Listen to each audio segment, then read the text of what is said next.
Hello guys, welcome to my channel. इस video में हम करेंगे example number 4 of 6.1। Test the convergence of the series summation n is equals to 1 to infinity minus 1 raised to the power n sin n alpha upon n raised to the power p where p greater than 0 for all real alpha। ठीक है, तो सबसे पहले हम क्या करते हैं, इसे हम किस फॉर्म में लेके आते हैं, summation n is equals to 1 to infinity a n into b n, जहाँ पर हमारी ए एन है -1 raise to the power n sine n alpha और बी एन होगी हमारी, हम ये मानते हैं 1/n raise to the power p। ठीक है, इसे हम डिरिचलेट टेस्ट अप्लाई करके सॉल्व करेंगे। देखिए, इसमें हमें क्या बताना होता है डिरिचलेट टेस्ट में, कि जो हमारी an सीरीज है उसके पार्शियल सम जो होगा यानी Sn, ये जो सीक्वेंस होगी ये बाउंडेड प्रूव करनी होती है। Sn क्या है, an सीरीज की टर्म्स का सम। ठीक है, और bn जो होगी वो हमारे पास एक मोनोटोनिकली डिक्रीजिंग सीक्वेंस होनी चाहिए टेंडिंग टू 0। तो सबसे पहले बात करते हैं हमारी an सीरीज की। देखिए, an है -1 raise to the power n sine n alpha. तो अगर हम यहाँ से वैल्यू फाइंड आउट करते हैं a1 की, तो -1 raise to the power 1 sine n की जगह हमने क्या रखा 1, तो साइन 1 अल्फा यानी अल्फा। ठीक है, तो ये होगा हमारे पास माइनस साइन अल्फा। फिर a2 होगा -1 raise to the power 2 sine 2 alpha, n की जगह 2 रखा, -1 रेज टू द पावर 2 1, तो यहाँ पर क्या है हमारे पास साइन 2 अल्फा। इसी तरह से a3 हमारे पास होगा minus sine 3 alpha. So this is an alternating series. देखिए, अब हम इस an को लिख सकते हैं क्या, sine n pi plus n alpha. देखिए, अगर हम यहाँ पर n की वैल्यू को 1 रखते हैं, n की वैल्यू 1 रखेंगे तो हमारे पास होगा साइन n की जगह 1 पाई प्लस 1 अल्फा यानी पाई प्लस अल्फा, पाई यानी 180। तो ये हमारे पास क्वाड्रेंट होते हैं, first quadrant, second quadrant, third quadrant, fourth quadrant. देखिए, 180 प्लस अल्फा, 180 में कुछ ऐड हो रहा है, यहाँ तक हमारा 180 होता है। ठीक है, यहाँ तक 90, फिर ये 180, 270, 360, तो ये पूरा सर्कल कंप्लीट होता है। तो 180 यहाँ तक है, 180 में कुछ ऐड हो रहा है, कुछ ऐड होता है तो वो कहाँ जाता है, हमारे थर्ड क्वाड्रेंट में। और थर्ड क्वाड्रेंट में जो साइन होता है वो क्या होता है, नेगेटिव। साइन हमारा सेकंड क्वाड्रेंट में पॉजिटिव होता है, तो थर्ड क्वाड्रेंट में साइन नेगेटिव होता है। और 180 और 360 इन दोनों में हमारे पास चेंज नहीं होता, यानी फंक्शन अगर साइन में है, साइन है तो साइन ही रहेगा, कोस है कोस में रहेगा, जो भी हमारे पास फंक्शन होगा वही रहेगा, चेंज नहीं होगा। तो यहाँ पर ये वैल्यू हमारी होगी, 180 में कुछ ऐड हो रहा है तो ये होगा थर्ड क्वाड्रेंट में, थर्ड में साइन नेगेटिव होता है तो ये वैल्यू आएगी हमारे पास माइनस साइन अल्फा। ठीक है, ये लिखते हैं हम। फिर साइन, अगर हम n की जगह 2 रखेंगे तो sine 2 alpha plus 2 pi plus 2 alpha, sine 2 pi plus 2 alpha. 2 pi यानी 180 इंटू 2, 180 इंटू 2 360, 360 फोर्थ क्वाड्रेंट। ठीक है, यहाँ पर 360 में कुछ ऐड हो रहा है, ऐड होगा तो फर्स्ट क्वाड्रेंट में जाएगा। फर्स्ट क्वाड्रेंट में हमारे पास सभी पॉजिटिव होते हैं तो साइन पॉजिटिव ही रहेगा, और 360 वाले में चेंज नहीं होता, यानी कि साइन है तो साइन ही रहेगा, और एंगल क्या है 2 अल्फा, और ये रहेगा हमारा पॉजिटिव।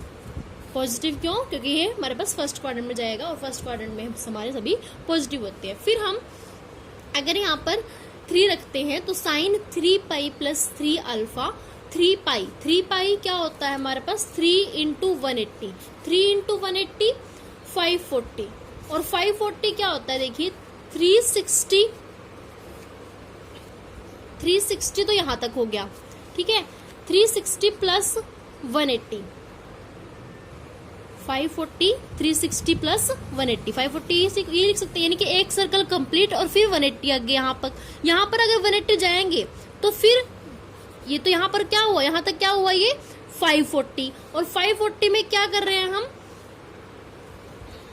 यहाँ पर ये ऐसे है ना साइन 3 पाई प्लस 3 अल्फा, तो 540 में कुछ ऐड हो रहा है, 540 में कुछ ऐड होगा, फिर अगेन थर्ड क्वाड्रेंट में फिर से साइन नेगेटिव है, तो यहाँ पर क्या आएगा माइनस साइन एंगल क्या है 3 अल्फा, ठीक है। वैल्यू सेम आ रही है हमारी, तो हम इसे इस तरह से लिख सकते हैं -1n साइन एन अल्फा हमारे पास होता है sine N pi plus N alpha.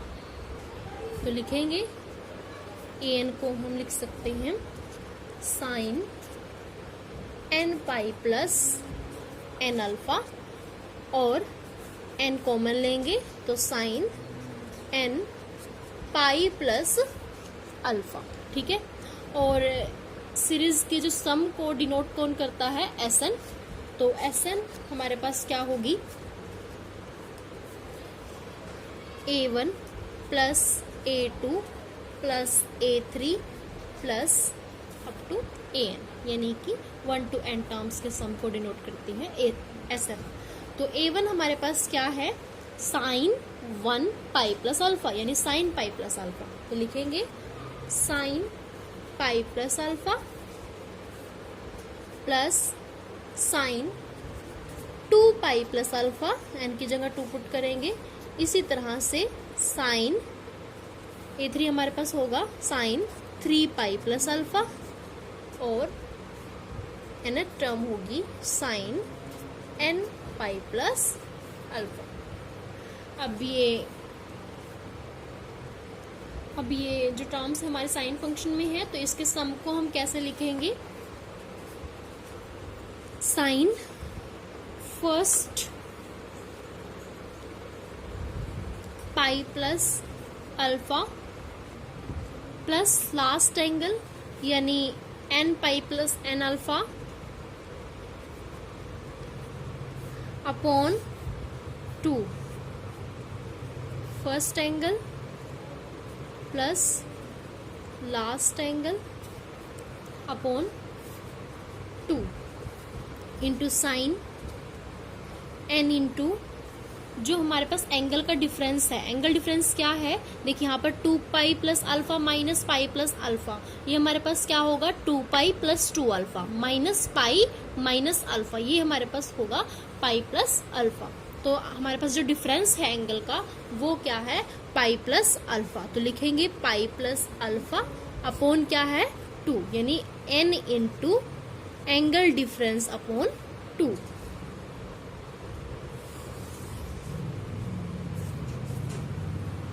Denominator में क्या होगा साइन अगेन डिफरेंस अपॉन 2, यानी पाई प्लस अल्फा अपॉन 2, ठीक है, डिफरेंस अपॉन 2 एंगल डिफरेंस। यहाँ पर हम S N mod of S N find out करते हैं, क्योंकि हमें इसे बाउंडेड बताना है और बाउंडेड बताने के लिए हमें ये प्रूव करना होगा mod of SN less than equal to some finite quantity. तो mod of SN mod apply करते हैं यहाँ पर भी, mod sine pi plus alpha plus N pi plus N alpha upon 2 sine N pi plus alpha upon 2। Denominator में भी हम इसे यहाँ पर पाई प्लस अल्फा अपॉन 2 है, तो इसे हम ये लिख सकते हैं sine pi by 2 plus alpha by 2, ऐसा क्यों करेंगे, देखिए ये हमारे पास होगी 90 प्लस थीटा, थीटा यानी अल्फा अपॉन 2।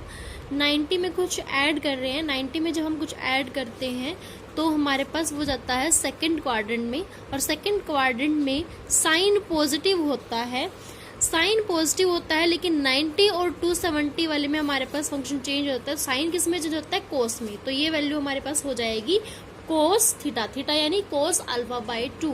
तो यहाँ पर लिखेंगे लेस देन इक्वल टू, यानी कि ये फंक्शन, ये वैल्यू जो है हमारी लेस देन इक्वल टू होगी 1 upon cos alpha upon 2, mod of alpha upon 2। ठीक है, इसको हम ये लिख सकते हैं ना, पहले भी बहुत क्वेश्चंस में ये कर चुके हैं। तो अब हम यहाँ लिखेंगे mod of S N less than equal to 1 upon cos alpha upon 2। इससे हमारे पास क्या होता है कि हमारे पास अगर हम मोड ऑफ एस एन को less than equal to finite quantity कर देते हैं तो यानी हमारे पास लोअर बाउंड भी है और अपर बाउंड भी है। तो यहाँ से हमारे पास कुछ केसेस बनते हैं, ठीक है, क्योंकि हमारे पास यहाँ पर एक एंगल है ना कोस अल्फा बाई 2। अब इसके ऊपर हमारे केसेस बनेंगे क्योंकि 1 तो फाइनाइट वैल्यू है। तो देखिए अगर हमारे पास यहाँ पर ये 0 हो जाता है, 0/2 क्या हो जाता है हमारे पास 0, और cos 0 1 होता है, तो ये जो पूरी वैल्यू है हमारे पास 1 के इक्वल आती है। लेकिन अगर यहाँ पर हमारे पास देखिए एक केस क्या बनता है, ये जो cos की वैल्यू होती है वो हमेशा हमारे पास, वो कभी भी हमारे पास इन्फिनिटी के इक्वल नहीं होता। लेकिन अगर यहाँ पर हमारे पास आ जाए 1/0, ये तो हमारे पास नॉट डिफाइंड होता है ना, यानी इन्फिनिटी के इक्वल होता है। तो यहाँ पर देखिए इसमें क्या केस बनेंगे कि अगर हमारे पास cos alpha by 2, mod of cos alpha by 2 अगर हमारे पास 0 के इक्वल नहीं होता तब क्या होगा। देखिए हमारे पास कुछ जनरल सॉल्यूशन होते हैं कि अगर कोस थीटा 0 के इक्वल होता है तो थीटा जो होता है वो हमारे पास होता है 2n+1 इंटू पाई बाई 2। ठीक है, इस तरह के कुछ जनरल सॉल्यूशन होते हैं हमारे पास। जैसे साइन थीटा अगर 0 के इक्वल होता है तो हमारे पास थीटा की वैल्यू n पाई के इक्वल होती है। तो यहाँ पर अगर कोस थीटा 0 के इक्वल है तो थीटा को हम ये लेंगे, ठीक है। तो अगर कोस थीटा 0 के इक्वल नहीं है तो जो ये थीटा है, थीटा यानी अल्फा बाई 2, तो अल्फा बाई 2 भी हमारे पास इक्वल नहीं होगा किसके, 2n+1 into pi by 2। n की जगह हम k ले लेते हैं क्योंकि यहाँ पर हम ये ले चुके हैं कि यानी कोई भी कांस्टेंट हो सकता है, और यहाँ पे हम n को पुट कराते हैं नेचुरल नंबर से जो कि 1 से शुरू होता है, लेकिन यहाँ पर जो k है वो किसी भी एक इंटीजर का काम कर सकता है। तो इसीलिए हमने यहाँ पर n की जगह k लिया है इंटू पाई बाई 2। तो ये हमारे पास होगा, ये मल्टीप्लाई में है तो ये 2 से 2 कैंसिल होगी, अल्फा जो होगा वो does not equal to 2k+1 into pi. ठीक है, अब अगर हमारे पास अल्फा की वैल्यू ये नहीं होती तब कहा गया है कि mod of S N less than equal to finite quantity. क्यों कहा गया ऐसे, देखिए अगर ये 0 के इक्वल हो जाता है, सॉरी अगर अल्फा की वैल्यू 2k+1 इंटू पाई के इक्वल हो जाती है, कब, जब हमारे पास कोस अल्फा बाई 2 0 के इक्वल होगा।